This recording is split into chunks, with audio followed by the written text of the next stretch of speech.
Okay.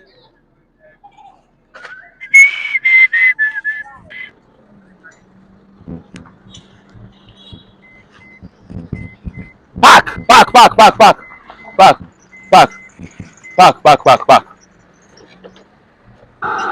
Ah, ya dai? A lafiya kala ofisa aiki. Ah, lahiya. Hito mana. Hito mana. Okay to.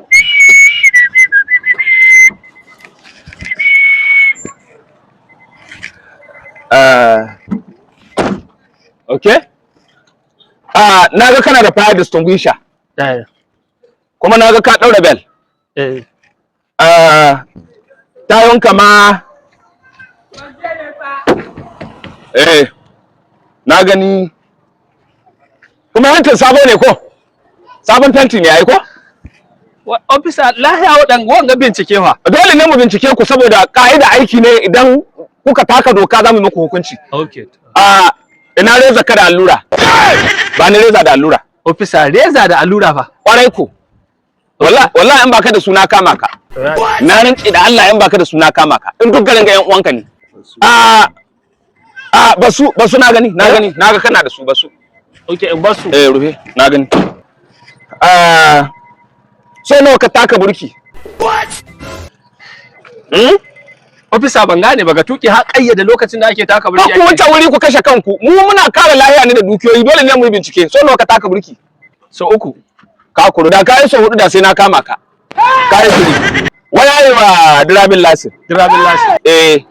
Me ya gama ka da binciken driving license? I am officer general duty. Kaura na Madina.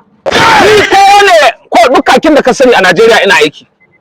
Kaga idan ka zo a bangaren soja, idan ka cire yaki, to ina ciki. Ina aikin dan sanda. In ka cire atisaye na halbata yada.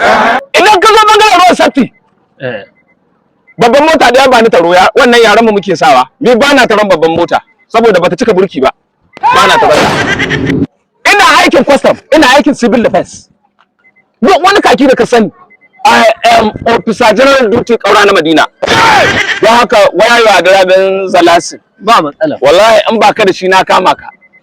Dan in kai ka office ma in za a kashe ka wallahi sai ai national anthem sabo. Sabon national anthem wallahi sai an yi shi kan nan a kashe ka. Gashi.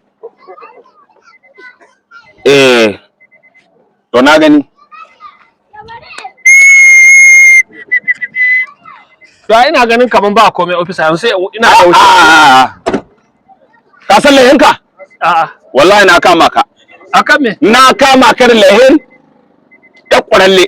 Ka kura officer.